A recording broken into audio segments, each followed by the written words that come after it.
بسم اللہ الرحمن الرحیم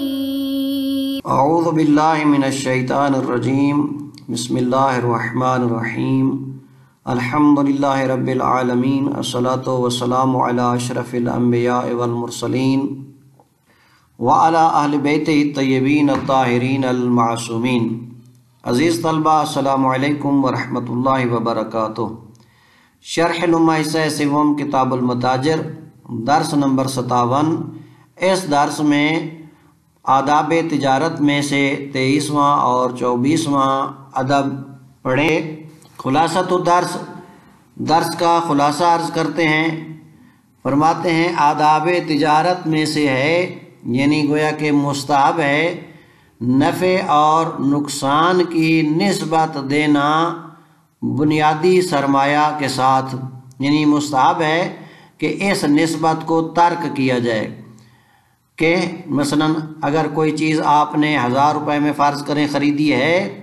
تو اس میں یہ کہنا کہ میں آپ کو یہ 1000 کی بیچ رہا ہوں اور اس کے اوپر 1000 کے اوپر نفع 100 روپے ہے،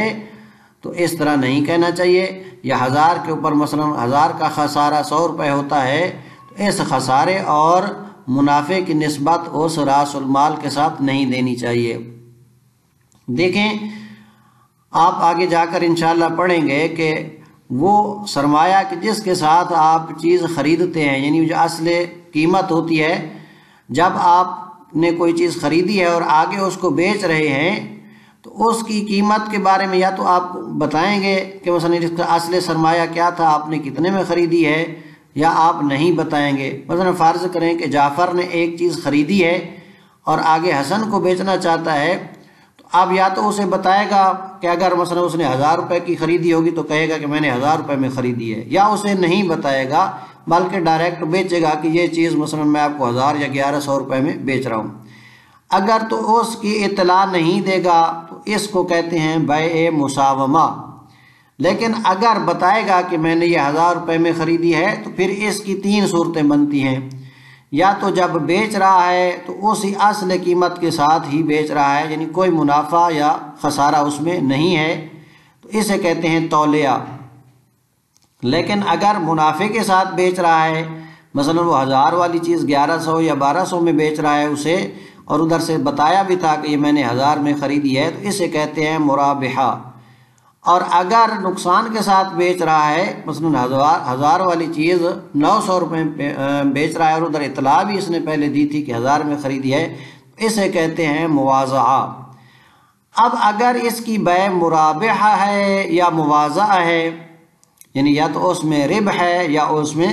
وضیعہ ہے، خسارہ ہے، تو کہتے ہیں اس ربح اور وضیعہ کی نسبت اصل سرمایہ کے ساتھ نہیں دینی چاہیے، اس کو ترک کرنا چاہیے۔ کس طرح؟ مثلا اگر کہے کہ جی میں نے یہ چیز 1000 روپے میں خریدی ہے اور آپ کو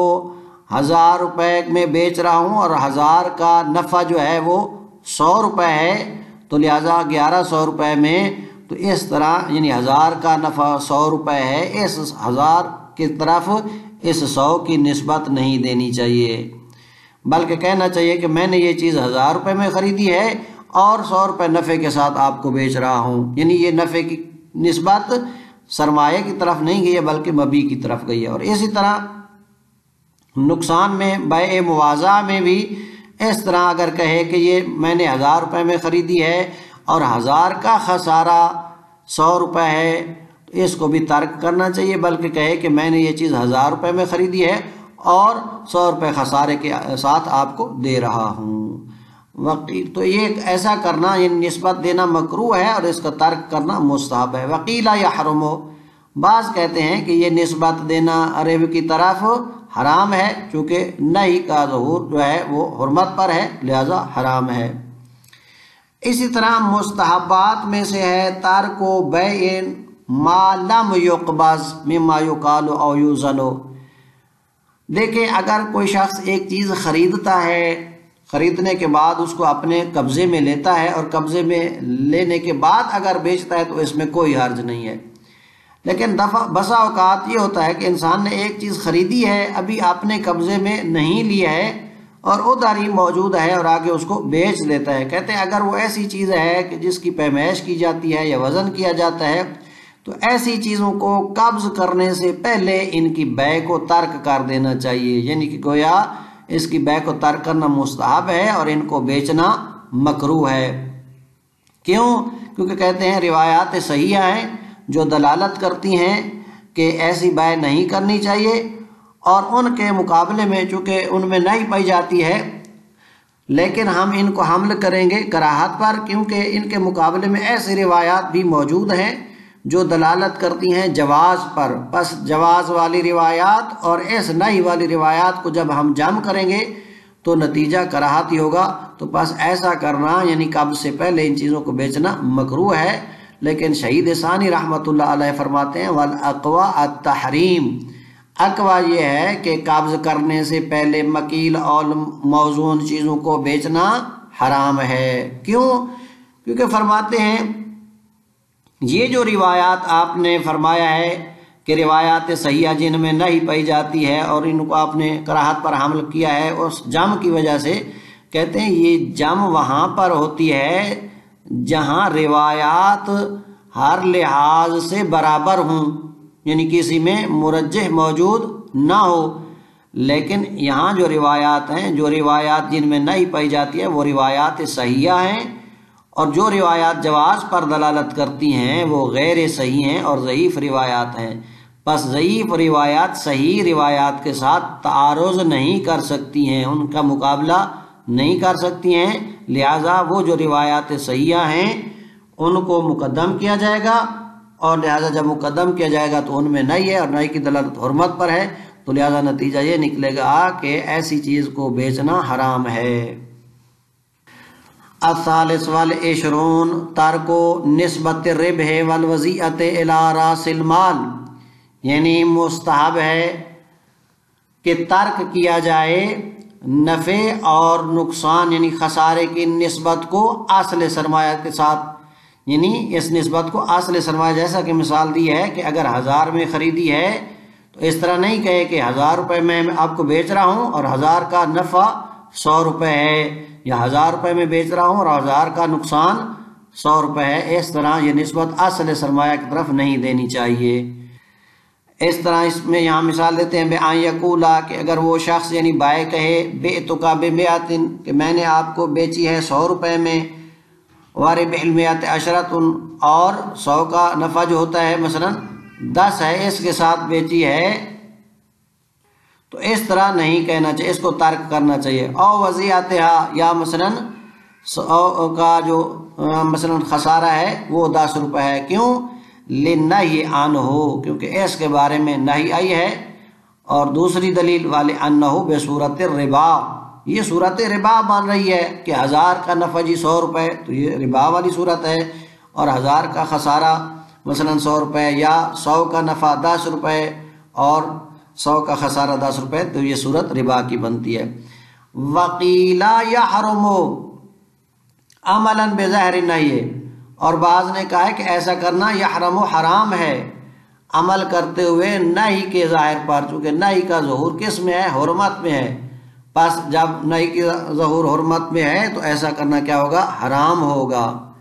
اب کہتے ہیں پھر کس طرح کہنا چاہیے، یعنی نسبت کو کس طرح ترک کرنا چاہیے؟ کہتے ہیں وَتَرْکُ نِسْبَتُ كَذَلِكَ، اس رب کے نسبت کو ترک کرنا اس طرح ہے، مثلا یہ کہے یقولا، وہ یہ کہے بِئْتُکَ بِکَذَا وَرِبْحُ کَذَا، میں آپ کو 1000 روپے میں بیچ رہا ہوں اور 100 روپے نفع میں، یعنی 1000 کا نفع 100 روپے یہاں پر نہیں کہہ رہا، بلکہ میں آپ کو یہ چیز 1000 روپے کے ساتھ بیچ رہا ہوں، ساتھ 100 روپے نفع کے،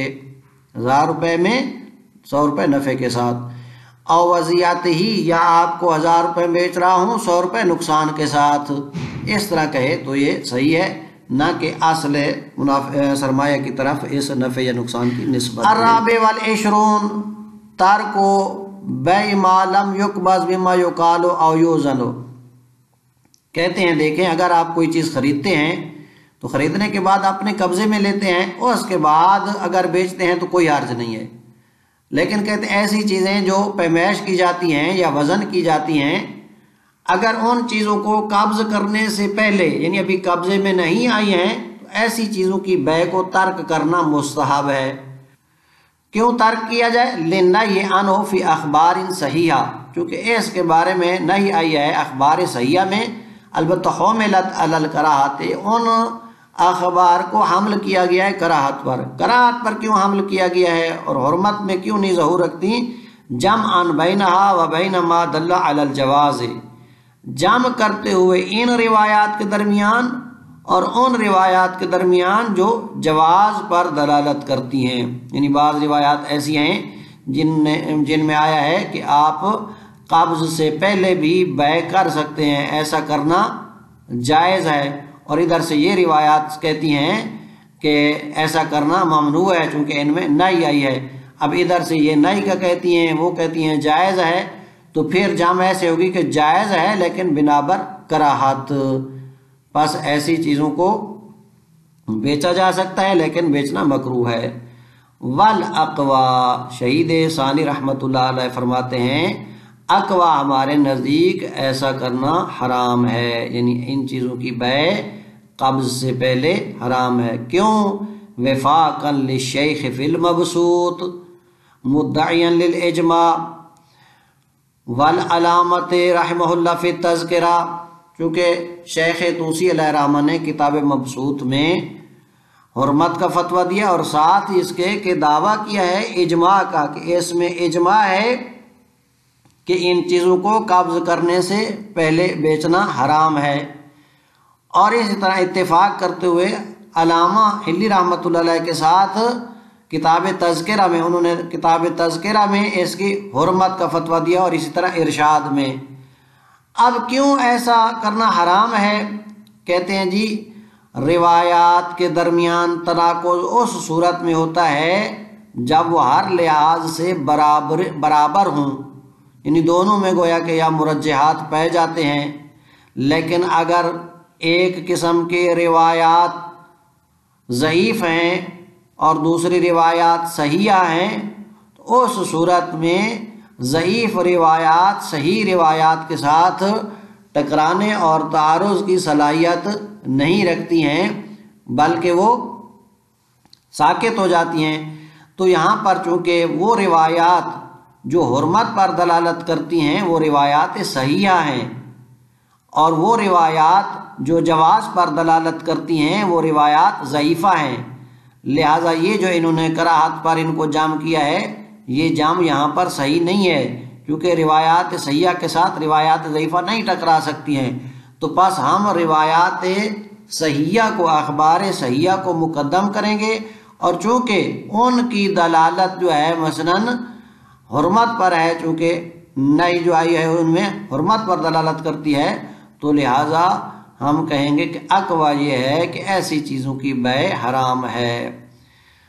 پس اتفاق کرتے ہوئے شیخ کے ساتھ کتاب مبسوط میں کہ مدعیاً للاجماع، کہ انہوں نے ساتھ دعویٰ کرتے ہیں اجماع کا، والعلامت رحمہ اللہ فی تذکرۃ، اور اتفاق کرتے ہوئے علامہ رحمۃ اللہ علیہ کے ساتھ کتاب تذکرہ اور ارشاد میں۔ کیوں؟ لضعف روایات الجواز، کیونکہ وہ روایات جو جواز والی ہیں وہ ضعیف ہیں، المقتضیت لحمل النہی فی الاخبار صحیحہ علی غیر ظاہری، کیونکہ یہ روایات جو جواز پر دلالت کرتی ہیں یہ ضعیف ہیں اور یہ اقتضا کرتی ہیں کہ نہی کو حمل کیا جائے اخبار صحیحہ میں، یعنی وہ نہی جو اخبار صحیحہ میں آئے اس کو ہم حمل کریں علی غیر ظاہر ہی، اس کے ظاہر کے غیر پر۔ نہی کا ظاہر کیا ہے کہ نہی ظہور رکھتی ہے حرمت میں۔ اب اگر ہم ان جواز والی کو ان کے ساتھ جمع کرتے ہیں تو یہ جواز والی روایات کہتی ہیں کہ ان روایات میں جو نہی ہے اس کو اس کے غیر ظاہر جو کہ کراہت ہے اس پر حمل کیا جائے۔ بس ہم کیا کریں گے؟ غیر ظاہر پر حمل نہیں کریں گے، کیونکہ وہ روایات جو اس کا اقتضا کر رہی ہیں وہ ضعیف ہیں۔ لضعف روایات الجواز، روایات جواز ضعیف ہیں، المقتضیت جو اقتضا کرتی ہیں لحمل النہی فی الاخبار صحیحہ، کہ اخبار صحیحہ میں جو نہی ہے اس کو حمل کیا جائے علی غیر ظاہر ہی، ان کے ظاہر کے غیر پر۔ پس شہید ثانی رحمۃ اللہ علیہ فرماتے ہیں کہ ان کی بے یعنی قبض کرنے سے پہلے مقیل اور موزون چیزوں کی بے حرام ہے۔ وصلی اللہ علی محمد و آلہ الاطہار۔